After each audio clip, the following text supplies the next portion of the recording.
When the true leader speaks, things happen. There's a couple of myths in many organizations about this idea of communication. The first myth is this, that we need more communication, more information in the organization.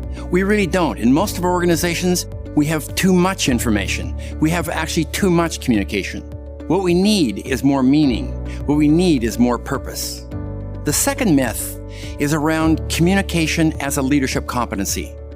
Many of us think about leadership communication as a competency like strategic thinking or project management, innovation, and the like. Think of it as an important competency, but a competency nonetheless. In fact, it's not a competency. Most organizations put it in their top 2 or 3 competencies because they see its importance. But leadership communication is not a competency. It is your leadership. Everything you do as a leader is manifest through your communication. It is simply that important. Leadership and communication are synonymous. Now, management communication is fundamentally different. It's important, but fundamentally different. Managers communicate accurate and timely information to help people do their jobs and do their jobs better. Important work. Leaders communicate to get people to think and act differently and in concert, working together, aligned, committed. Leaders push people past the normal cynicism in organizations, the doubt and uncertainty that exists. Their voice gets people aligned, engaged, and committed. But the challenges leaders are up against in organizations today are enormous. Organizations are incredibly noisy places. Think about all the messages that are flying around organizations. So how can one voice, the leader's voice, your voice, be heard above the din of the crowd? It's not just about having good presentation skills. You know the skills: eye contact, modulating your voice, pacing your message, knowing your audience, tell them what you're going to tell them, and tell them what you told them. These are all important skills, but not what it takes to be an effective leadership communicator.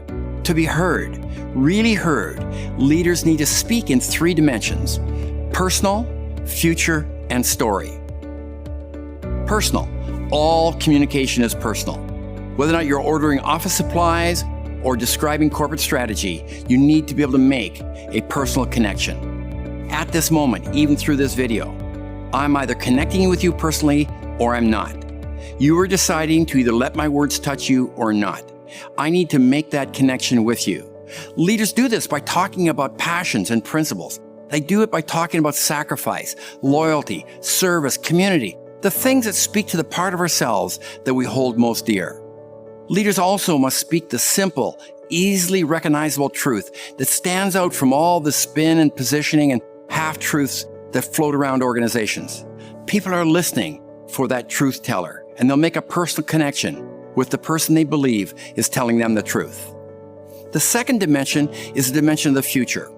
The thing that distinguishes leadership communication is that all leadership communication needs to be an invitation to a tomorrow that is better than today. Think about all the great communication you hear from your leaders. The great leaders communicate about a tomorrow that is better than today in some way, and that message is woven through all of their communications. And the third dimension is story. So all great leaders are storytellers. Storytelling is the oldest form of communication and continues to be the most important form today. Neuroscientists agree upon one thing. They agree that we listen, think, and organize our minds in stories. We cannot change until we have a new story to replace an existing one. The leader's job is to help us create a new, bigger story, both for us and for our organization. Many leaders simply try to create a grand story for their organizations, but this often falls on deaf ears. The leaders who really have an impact are those that create big stories, but big stories in which every one of us have a starring role. From the CEO to the receptionist, we all have a starring role. Think back on the great projects you've been part of, great organizations, great teams.